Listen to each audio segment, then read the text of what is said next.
नमस्कार दोस्तों, कैसे हो आप सब। मैं पवन किशोर एक बार फिर से आपका बहुत बहुत स्वागत करता हूं आपके अपने YouTube चैनल STD95 पर। तो दोस्तों, आज हम बहुत इम्पोर्टेंट न्यूज़ आपके लिए लेकर के आए हैं जो कि बहुत ज़रूरी है। 2017 के बाद से जिस वैकेंसीज़ का इंतज़ार था, वैकेंसी आई भी, फॉर्म भी फिल हो गया और एग्ज़ाम डेट भी आ गई है और एक्सेप्टेड एग्ज़ाम डेट है। तो हम इस वीडियो में आपको बहुत कुछ बताने वाले हैं, इन तक ज़रूर बने रहिएगा। जो भी हमारे चैनल पर नए हैं, हमारे चैनल को सब्सक्राइब करें, शेयर करें, कमेंट करें और लाइक करना ना भूलें, ठीक है। तो आइए स्टार्ट करते हैं। आज हम बात करेंगे उत्तर प्रदेश दरोगा।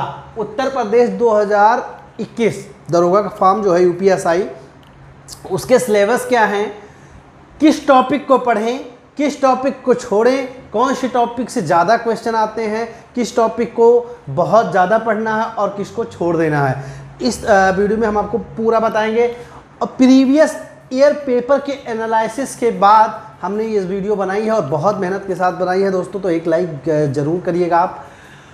तो देखते हैं कि उत्तर प्रदेश दरोगा जो है वो टोटल क्वेश्चन कितने आते हैं। अच्छा, टोटल क्वेश्चन कितने आते हैं, टोटल मार्क्स कितने होते हैं, क्वेश्चन ऑफ नंबर, एक क्वेश्चन के कितने मार्क्स मिलेंगे, निगेटिव पॉइंट है कि नहीं है, कौन कौन से सब्जेक्ट हैं, कौन सब्जेक्ट के कितने मार्क्स हैं और कौन से सब्जेक्ट से, कौन से चैप्टर से सबसे ज़्यादा क्वेश्चन आने वाले हैं, इस वीडियो में पूरा देखना है। तो जो पेपर है उसकी डेट आ गई है। संभावित डेट जो है एग्ज़ाम की वो अक्टूबर लास्ट बोल दी गई है। आपकी CBT 1 की एग्ज़ाम और ये चीज़, और ये पेपर ऑनलाइन होगा, ये पेपर ऑनलाइन होगा और जिसे बोलेंगे CBT 1 कंप्यूटर बेस्ड टेस्ट, ठीक है। तो आप लोग तैयारी अच्छे से करते रहिए। डेट आ गई है, जिस चीज़ का इंतज़ार था आपको वो इंतज़ार आपका ख़त्म हुआ, डेट आ गई है, फॉर्म अच्छे से फिल कर दिया था आप लोगों ने और अब एग्ज़ाम के लिए आपके पास 45 दिन और बचे हैं। अच्छे से आप उसमें तैयारी कर लीजिए। और तैयारी क्या, बस आपके पास रिवीजन है। तो आइए देखते हैं इसमें हमें क्या पढ़ना है, क्या छोड़ना है। संभावित डेट जो है वो CBT 1 की है, वो है अक्टूबर लास्ट। और सब्जेक्ट, आइए देखते हैं सब्जेक्ट, इसमें कितने सब्जेक्ट हैं, ठीक है। तो सब्जेक्ट, इसमें सब्जेक्ट की संख्या है 4। हिंदी, तो हिंदी की कितने क्वेश्चन आने वाले हैं बताइए आप लोग, हिंदी के कितने क्वेश्चन आने वाले हैं।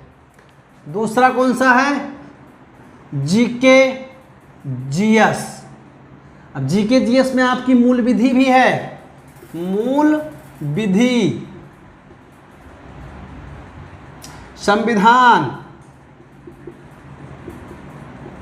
ठीक है। हम इस सब में बताएंगे कि मूल विधि में कौन सा चैप्टर पढ़ना है और संविधान में आपको कौन सा चैप्टर पढ़ना है। तीसरा मैथ, चौथा रीजनिंग, ठीक है। अब ये नहीं कि आप इकोनॉमिक्स से मान लीजिए एक क्वेश्चन आने वाला है, आप इकोनॉमिक्स की रमेश जी की पूरी बुक पढ़ते रहिए, पता चला आपका 1 नंबर से आया है। हिस्ट्री आप बहुत पढ़ रहे हैं, हिस्ट्री में पता लगा आपको सिर्फ और सिर्फ आधुनिक इतिहास से आने वाला है, प्रीवियस ईयर के अकॉर्डिंग, या फिर आप घटनाचक्र उठा लीजिए और देख लीजिए। और तमाम एनालिसिस के बाद ये वीडियो हम बना रहे हैं, उसमें आपको बता रहे हैं कि कौन से चैप्टर आपको पढ़ने हैं। हाँ, इंसेंट हिस्ट्री से मात्र एक क्वेश्चन अब तक मिला है, वो रिपीट क्वेश्चन कम से कम 4 से 5 बार है। उस क्वेश्चन का नाम है कि भारत का नेपोलियन किसे कहा जाता था। तो आप लोग को पता है कि समुद्रगुप्त को। तो देखते हैं हिंदी कितने नंबर की आ रही है। हिंदी के कितने क्वेश्चन हैं, 40। कितने क्वेश्चन हैं, 40 क्वेश्चन हैं। मूल विधि, GK GS, संविधान के कितने क्वेश्चन हैं, वो भी 40। मैथ की बात की जाए तो मैथ भी 40 और रीजनिंग की बात की जाए तो रीजनिंग भी 40 नंबर की आ रही है। तो इस प्रकार से टोटल आप क्वेश्चन कितने हो गए टोटल आप क्वेश्चन कितने हो गए, 4 चौके 16, 160। कितने हो गए, 160। अरे भाई 40 इसके और 40 इसके, ठीक है। हिंदी 40 GK GS मूल विधि संविधान और मैथ 40, 40 रीजनिंग के तो 160। अच्छा टोटल मार्क्स कितना होगा, टोटल मार्क्स कितना होगा, तो टोटल मार्क्स जो होगा वो 400 नंबर का होगा, 400 नंबर का होगा, टोटल मार्क्स होगा वो 400 नंबर का होगा। 400 में कम से कम आपको 300 लाना है, 300 लाना है। और ये सबसे अच्छी चीज तो ये है कि यहाँ कोई माइनस मार्किंग नहीं है, ठीक है, निगेटिव मार्क्स नहीं कटेंगे आपके, तो इसलिए आप पूरा का पूरा करके आइएगा और 300 के पार ही रहिएगा। अगर 300 के पार है तो बहुत अच्छा, अगर 300 के पार नहीं है तो आपकी नैया डूब जाएगी। एक क्वेश्चन पर कितने नंबर मिलेंगे, एक क्वेश्चन पर कितने नंबर मिलेंगे तो आप खुद ही लगा सकते हैं अंदाजा कि 160 क्वेश्चन है और 400 नंबर बन रहे हैं तो एक नंबर के कितने हुए, तो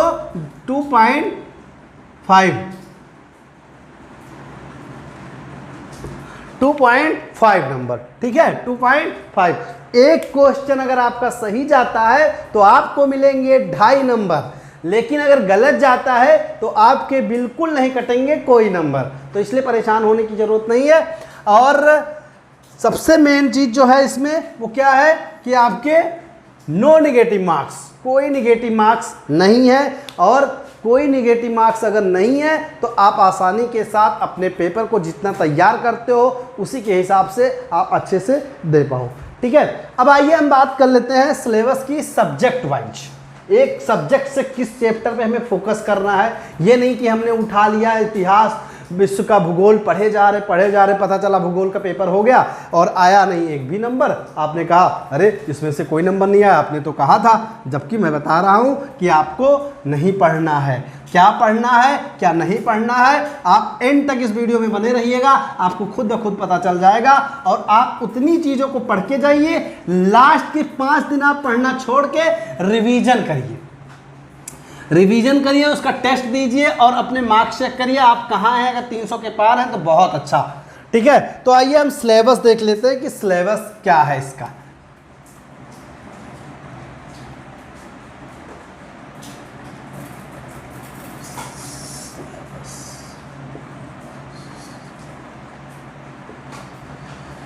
सिलेबस, अब सिलेबस में हमने क्या देखना है, सबसे पहले हिंदी,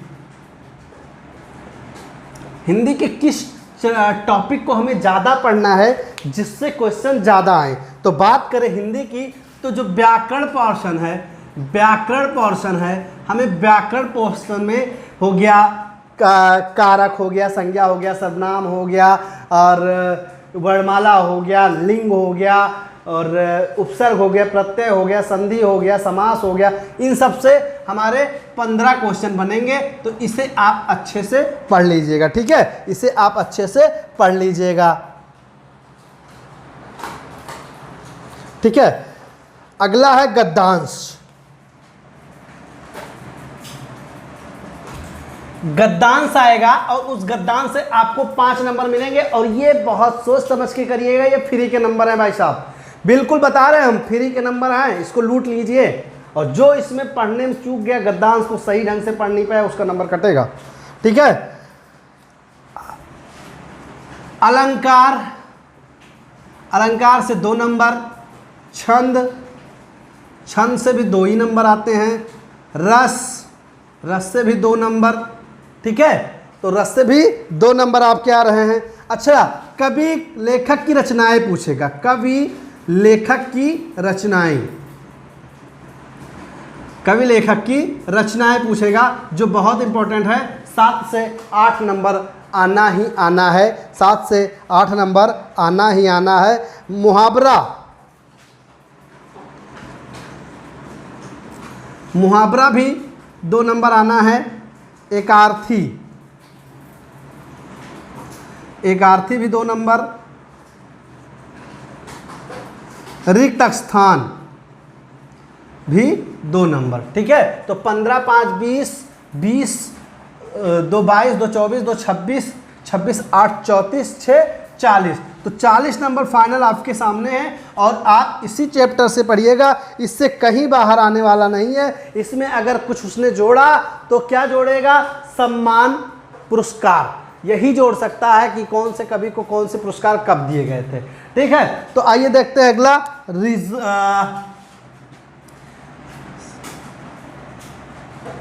जीएस जीके। ठीक है, तो जीएस जीके की अगर हम बात करें तो जीएस जीके में हमें बहुत कुछ पढ़ने की जरूरत नहीं। संविधान से सबसे ज़्यादा क्वेश्चन आएंगे, संविधान से सबसे ज़्यादा क्वेश्चन आएंगे, और संविधान के किस टॉपिक से आएंगे वो भी हम आपको बता देते हैं। संविधान के किस टॉपिक से सबसे ज़्यादा क्वेश्चन आएंगे वो भी हम देख लेते हैं। तो संविधान के 4 टॉपिक पर आप फोर्स करिएगा बहुत ज़्यादा। 4 टॉपिक में मौलिक अधिकार, मौलिक अधिकार पर, मौलिक अधिकार से बहुत अच्छे क्वेश्चन आएंगे और आपको अच्छे से तैयारी करनी है। दूसरा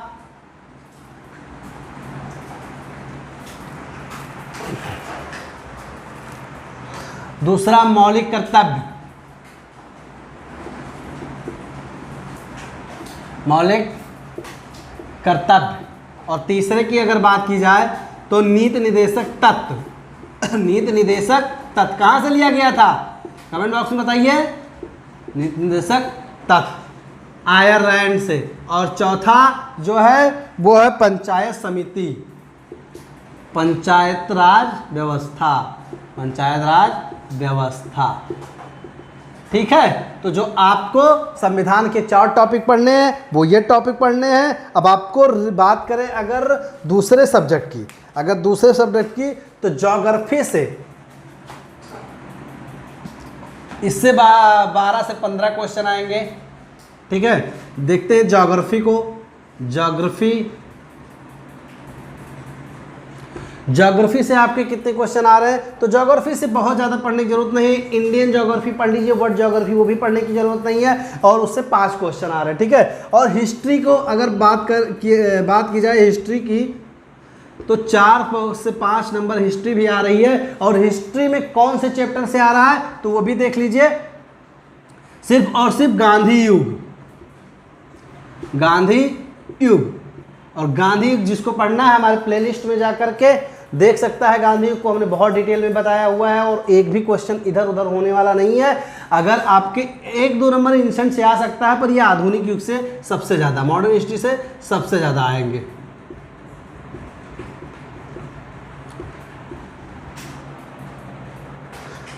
ठीक है, अब बात कर लें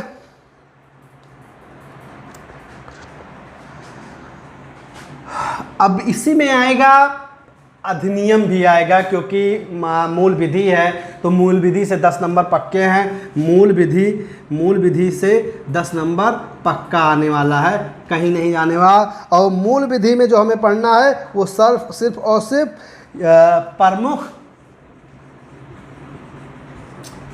अधिनियम, प्रमुख अधिनियम पढ़ना है, और यातायात भी पढ़ना है।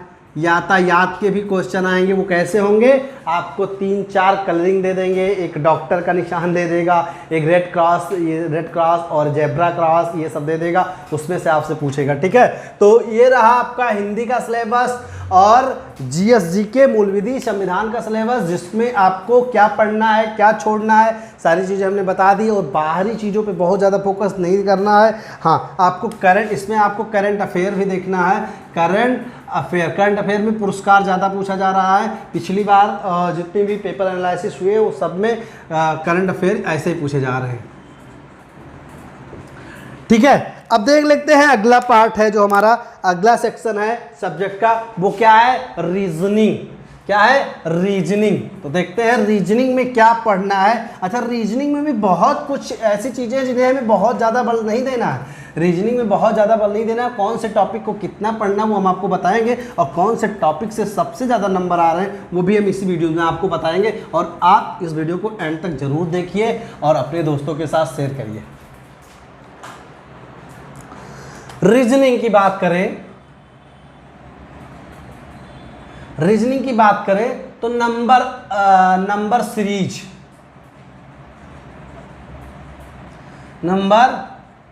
सीरीज से 2 क्वेश्चन कंफर्म है।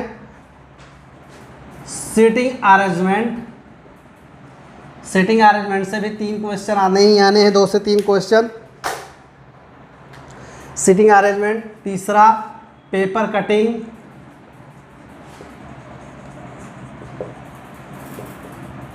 3 क्वेश्चन पेपर कटिंग से भी आता ही आता है, उसमें फिगरिंग रहेगा। चौथा है फिगर से भी 2 क्वेश्चन आने हैं। फिर है ब्लड रिलेशन,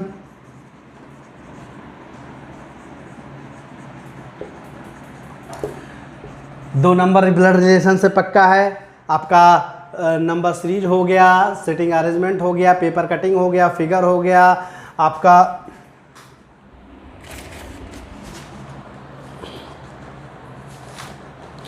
और कौन से टॉपिक से आने वाले हैं?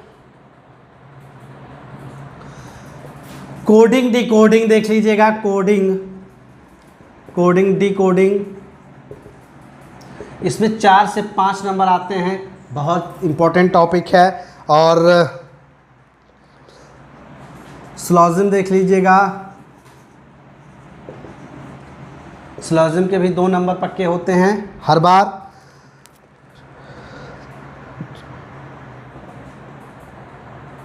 ठीक है, तो इम्पोर्टेंट टॉपिक है। नंबर सीरीज है, सेटिंग अरेंजमेंट है, पेपर कटिंग है, फिगर है, ब्लड रिलेशन है, कोडिंग डिकोडिंग है, और कैलेंडर से भी आ जाएगा।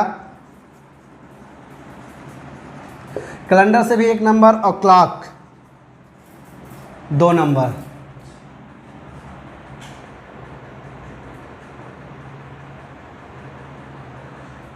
ठीक है, तो ये इंपॉर्टेंट टॉपिक है, इसे जरूर पढ़िएगा। अगला सेक्शन देख लेते हैं कि कौन सा है। तो मैथ का सेक्शन क्या है? मैथ में आपको सबसे ज़्यादा नंबर सिस्टम, रेशियो, परसेंटेज,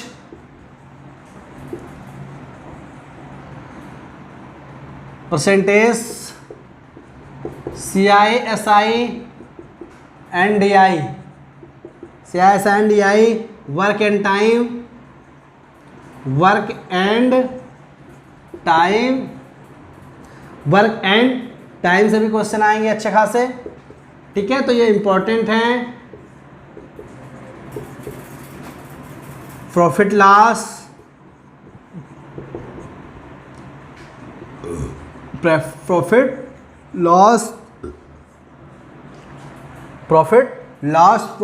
के बाद क्या है? मेंसुरेशन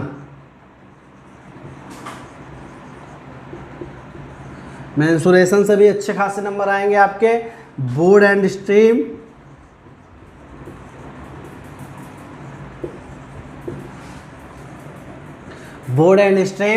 भी आप पढ़ लीजिएगा। डेसिमल पढ़ लीजिएगा, फ्रैक्शन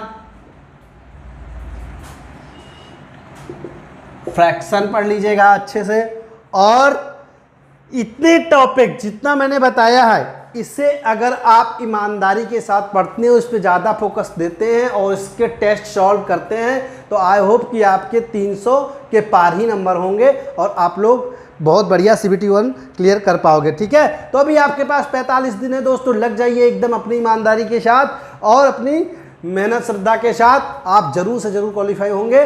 और जो भी हमारे इस चैनल पे नए हैं, हमारे चैनल को सब्सक्राइब जरूर कर दें, बेल आइकन प्रेस कर दें, ताकि जो भी नई वीडियोस आए उसके नोटिफिकेशन आप तक सबसे पहले पहुंचे। और अपने दोस्तों के साथ जरूर शेयर करें। Thank you.